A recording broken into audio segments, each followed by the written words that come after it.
How can you calm that inner chatter in your mind? I have read 3 core books on this topic. The first one is That Little Voice in Your Head by Gawdat. Absolutely fantastic. Second one is Chatter by Kross, also very good. And the third one is The Untethered Soul by Michael Singer, a personal favorite, but then again, I love Michael Singer and Michael Singer's work. In this episode, I'm going to break it down into 4 different categories that can support you to calm this inner chatter, inner voice, this incessant thinking. The 4 categories are mental, physical, spiritual, and environmental, combining some of my favorite tools from all these 3 books and the work that I've done on mastering this inner voice and noise within. So let's dive straight in. The first place to begin is mental tool. This is specifically what Kross talks about in Chatter, though he also talks a bit about the environmental aspect and also That Little Voice in Your Head by Gawdat. One of the first tools when it comes to the mental things that we can do to calm that inner voice is to use something called distancing. When you are very worried or under a lot of distress or even panicking, imagining yourself being a fly on the wall and seeing your own life and situation, this distancing can help you to create a bit more space so that you feel a bit calmer. Because we're often so engulfed in our own mind and own thoughts that we struggle to see it from afar. I sometimes even imagine that I'm on the moon and looking down to planet Earth and seeing all the people, and there I'm somewhere there below, and just detaching and looking from above often makes the problems feel a lot smaller if we're able to do this. Part of also this distant thing is using the universal you. So putting it in the second person or the third person and using our own name, which is something Kross said that really helped him when he was going through a lot of incessant thinking. And using your own name can also help you to calm down. This is a very practical, pragmatic approach to calming that inner voice and chatter. In That Little Voice in Your Head by Gawdat, he says something that was really a total revelation for me. Probably one of the key takeaways I took from the entire book, which is that our brain processes tasks at a different speed. So we have these different brain waves that I'd heard about, alpha, beta, gamma, and depending on the sort of activity that you're doing, your brain is literally going a different wavelength. This is the crucial and interesting part. When you are in that chatter mode with incessant thinking, this is happening at a certain brain wave. This brainwave is too fast for meditation, but it's too slow for heightened focus, attention, and getting into flow. This is an in-between, uncomfortable place, I feel personally, when you're in that worry chatter, because you're not quite relaxed, as in when you're in a deep state of meditation, but you're not quite in flow and engaged. So what can you do in that moment is simply be aware, my chatter is really loud right now. I'm obviously not in flow and focus, but I'm not obviously super relaxed. And you can choose. Maybe you want to go to a place of more relaxation. Maybe if it's close to going to bed or to sleep and your mind is super noisy, taking away all stimulation and listening to a guided meditation to gradually calm yourself down. Maybe if it's during work and your mind is super noisy, taking a brief break and then going into flow and fully focusing, single tasking on one activity in order to induce this sense of flow. So it's really choosing to slow down or speed up. The reason this was a revelation for me is I realized, this uncomfortable place in my mind where it just gets really noisy and lots of chatter and doubts and worries. It's something because I'm at a certain brain wave and I can choose to calm it down or speed it up. And I absolutely love this. So this is what's more a mental tool somewhat, because it's an understanding of the way the brain functions, maybe a bit more of a neuroscience tool that can help you to change the chatter. Personally, I'm not a huge fan of the mental tools to change the chatter. Even this last one that I shared that was about reducing the brainwave or accelerating it, if you think about it, it's not even really a mental tool. It's more either going more towards spirituality and meditation and grounding, or it's just getting into flow. Mental tools, things like using your name, saying you, seeing yourself as a fly on the wall, distant thing, these can be useful, but I find they don't really solve the core issue. If you're someone who has a very active, very noisy, very chattery brain, this can help you in a moment and it can be great, and they're really good tools to know, and there's a lot in that book Chatter, which is great, but it doesn't solve the core issue of your brain is just super noisy all the time. And this is where let's go to the second type of tool and look at maybe the spiritual tools. And what I mean by spiritual tools is I'm really talking about the meditation practice and tuning into your senses. Now, I know that if you have a very noisy, very active, lots of chatter, meditating at first can be quite overwhelming, because suddenly you're confronted even more so with that torrent of thoughts, and it can feel like it's the opposite of calming your chatter. But bear with me.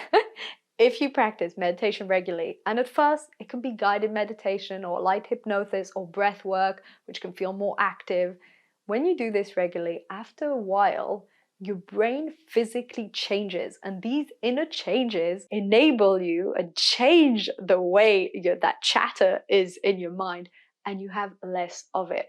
This is true.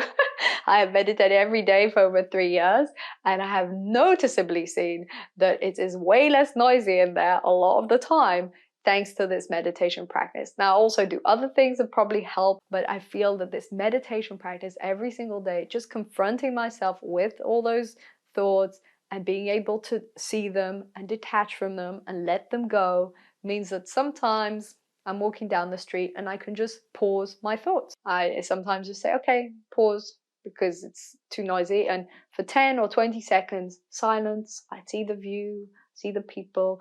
I didn't used to be able to do this at all. First of all, I didn't used to notice quite how noisy it was, but also I wasn't able to just pause if I wanted to, pretty much on command. And this is just because after a while of meditating, I've become able to sort of silence the thoughts from time to time. Now, when you're in flow, that's another great example, then obviously your thoughts go away, which is a great feeling, which is why I love being in flow.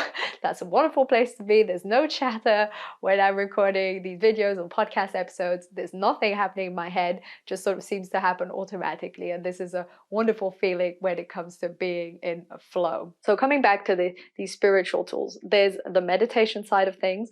And don't freak out if your brain is super noisy at first.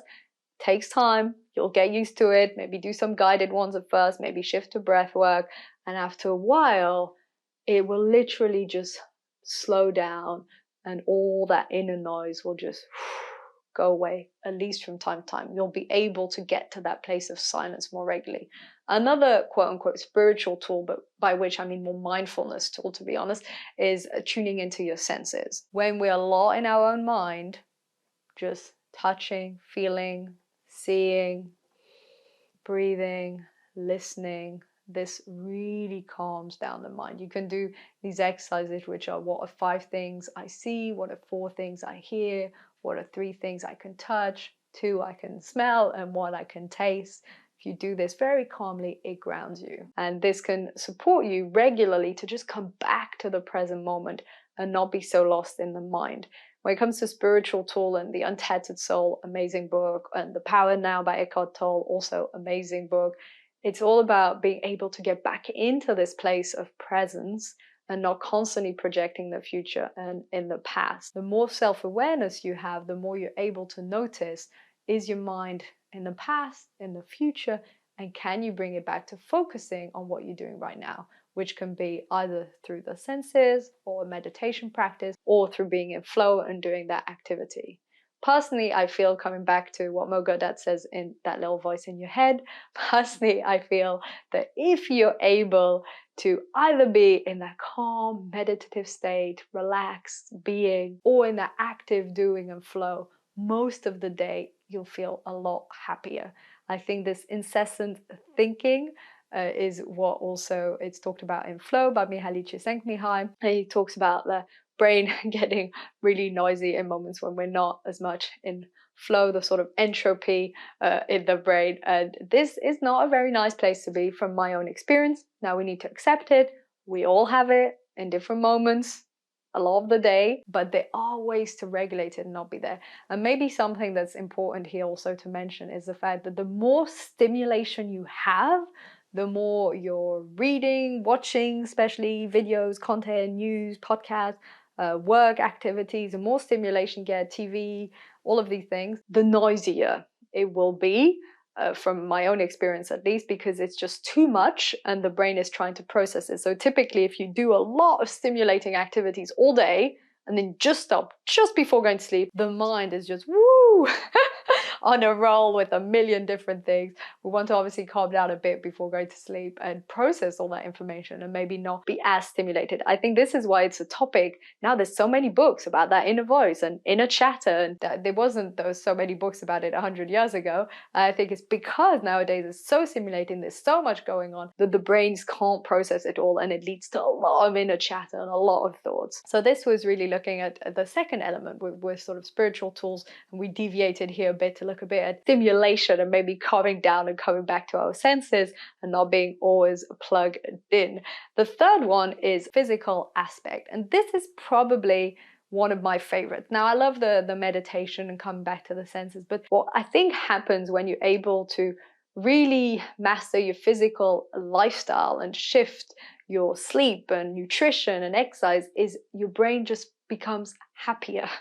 If it has the right nutriments, if your body isn't all inflamed, then your mind isn't inflamed. And this is the sort of thing that you can put in place long term that just leads to more inner peace, quietness, calmness. One of the examples that Gawdat talks about is sleep, getting enough sleep. If you don't sleep enough, probably your body is super tired, it's sort of inflamed, it's going to get more noisy in there, it's going to get more noisy and more negative. Have you noticed how much more you're in a bad mood? Why are you in a bad mood? You have bad thoughts. Where are the bad thoughts coming from? Right? They're coming from your body not feeling very happy. Why is your body not happy? It didn't sleep well. This separation between the body and the mind, it's not true. So if your body's not happy, your mind's not happy. So very often when I'm in a bit of a funk, in a strange mood or not feeling very happy or light, I don't do the distant thing. I don't even pause to meditate. I look at the body. I think, have I been moving? Have I been sitting for too long? What have I eaten today? Did I get enough sleep? Am I socializing enough? Because this is also linked to the body in the sense that you get oxytocin and endorphins from socializing with other people. So I almost think of this as body, even though it's more the mind and intellectually. Have I been learning today? Because if I learn, I create new neural pathways, my brain gets excited and happy, it's got something to chew. If you've got a very active brain and you like watching a lot of video contents and listening to a lot of podcasts, maybe your brain is looking for something to chew, to something to focus on, to put all its attention to. It needs that extra source of stimulation to help you to process all those thoughts so that you're not lost worrying about rubbish, because your brain is then too focused doing work that's meaningful. This is why I used to love being at school, because my brain was constantly just reflecting on school stuff instead of focusing on inner drama and troubles and self-doubt and worries and all these different things. The more space you create for these types of thoughts, the more they'll be. Now, if you occupy the brain with something challenging and fun and interesting, like a game or learning or reading a new book, then that also goes away. So coming back to these physical tools that are so important. So there's sleep, obviously huge game changer. Nutrition, I think very often we don't make a link between what we're eating and that inner voice and inner chatter in our mind. If you're eating a highly inflammatory diet, if you have a lot of sugar and you're drinking maybe lots of caffeine, be some alcohol in the evening and highly processed food during the day, your inner chatter will be louder, it'll be more negative, it will be linked to more frustration, because your body will be under a lot of inflammation. There'll be a lot of cortisol going through the body from eating highly processed foods and sugar, and this will impact the way you think. And this is a link that I feel isn't discussed often enough. And it's not a matter of being judgmental towards yourself or towards others. It's not judging the way someone is eating. It's more looking, how are you eating and how is this impacting your inner world and your thoughts? And what happens when you shift and you eat a lot of healthy fats like avocados and nuts, and you stop processed sugar and alcohol? All of these things are things that take practice and a bit of perseverance to change, because some unhealthy habits are hard to give it up on, of course.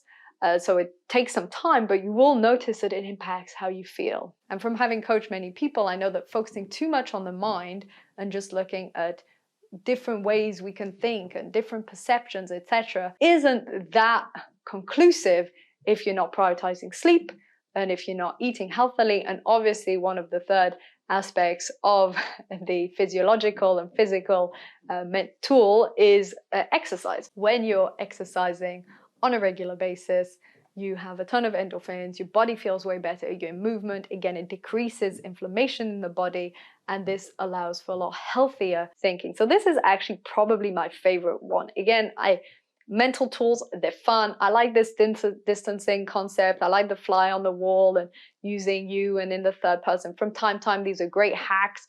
The spiritual one, meditation, this is great on a regular basis, and the senses. But physical, when you're not feeling good or happy in your head, what is happening in your body? And if you're able to do a correlation, you will notice that suddenly when you eat this and that food, or when you go to bed earlier, or when you go for a really nice run in the morning, all of these things are shifting how you think. And these are all things you can just do in the background day to day. Have your exercise practice, see some people during the day, eat some healthy foods, and you will notice, my inner dialogue isn't quite as weird today. And this can be very helpful. So I think this is a really nice one. Just having a healthy lifestyle is so correlated with our mental health and mental fitness. And it's not just about having mental tools that we can use, but it's also about shifting our body and the way we breathe. I haven't mentioned this one in the physical aspect. Also read The Oxygen Advantage and talks about breathing and how he was able to decrease anxiety himself and in the patient and customers simply by breathing through the nose. Who knew, right? That breathing through the mouth when you exercise or climbing up the stairs or sleep creates a ton of inflammation. A bunch of different things are going on there. And if you breathe through the nose instead, and this helps you to release nitric oxide in the body, you feel so much calmer and so much happier and so much joy. Wow. I mean, that's it. Breathing through the nose and breathing and having a bit longer exhales to activate the parasympathetic nervous system. And suddenly you feel happier and your inner chatter calms down. Last but not least tool is the environment. And this is something that actually Ethan Kross mentions in Chatter. And the environment could be nature, being in nature. There were studies done even having a view on nature helped to decrease the amount of medicine people were taking that were recovering in hospitals. They compared people that had a view on nature versus people who had a view on the wall, and they found that the people had the view on nature recovered a lot quicker, took a lot less antibiotics or painkillers, and they were just a lot happier quickly just for having a view on nature. I have some paintings on the walls, and they're all paintings of leaves and greens and nature, and this helps. This helps, even just paintings, even just images, and obviously spending time in nature when you can and if you can. Wow, what it does for the brain. It's totally, I mean, it's amazing. It really relaxes you on so many levels. Again, we're always going back to these mental tools and things we can do and quick hacks, but really maybe just going for a walk in the forest for a couple of hours, hug a tree, and you'll feel calm. And I can already imagine in the comments people going like, okay, to calm your inner chatter, just hug a tree. Obviously, no, there's a lot more to it. But time in nature really helps you to calm your nervous system, to feel more balanced, to feel more joy. We have evolved in a world that was a lot more linked and connected with nature, and it really calms down the amygdala and makes you feel a lot more grounded. So nature is key and can help a lot. And it's one of these things that if you regularly just block some time out, one day a week, to go even in a park, if you don't have a forest close by. Obviously, if you have a forest or the sea, that's fantastic. But anywhere with some green or some trees can be really, really helpful. And then the last part of environment is looking at the conversations you're having. And in his book Chatter, Ethan Kross makes a really, really useful note, which is that helping others through conversation isn't always the way we think it is. What I mean is, if you're having a conversation with someone and they're going through a hard time, listening with empathy and care is great, but sometimes it also means that the people outpour more of their problems and it actually makes things worse. So the way he says this is, if you're going through a hard time, obviously sharing and opening up to others can be useful and can be helpful and can make you feel supported and loved and cared for. But that's only one side of the equation. If we go too much down the rabbit hole and just recite the whole thing over and over and over again, it can actually make us feel worse. So instead, you want to shift it and go first from a place where you're seeking maybe that emotional comfort, and then a more cognitive comfort, which is what are some practical solutions you can put in place to overcome the challenge that you're dealing with. So that was a very, very interesting part, which is the conversations in and of themselves aren't always useful, even if on the moment they can make us feel better. Long term, they can make it feel worse because you're just reassessing and rehashing the problems all over again. And we want to shift this to looking a bit more for solutions that you can put in place and in practice. So those were all the different tools, and obviously there's many more, and I highly recommend these 3 books or other books on the topics. But really my absolute favorites, as you know, is shifting the physical body, really looking at how you sleep, eating, exercising, and looking at how this is impacting your inner chatter. And then that core thing by Gawdat about the different brain waves, and looking at when you're in incessant thinking, either you can slow it down and go towards a more meditative, calm place, or you can speed it up and get into flow. So these are ways you can manage your inner chatter, inner voice. If you have any other ones that I haven't mentioned that have been super useful for you, please share in the comments for everyone else to know and benefit. If you have any questions on this topic, I read every single comment and answer them myself. I'd be happy to support you if you have any specific questions. I know that it's a challenging topic, but do know that it is possible to calm down this inner chatter, be a little more present, tune in with the senses, calm down your wavelengths, or accelerate by getting into flow and activity, and maybe also reducing the amount of stimulation in our lives, because this just leads to a ton more chatter. Hope you've enjoyed this episode. Thank you for tuning in. If you're new to the show, please subscribe. Thank you for being here, and see you in the next episode.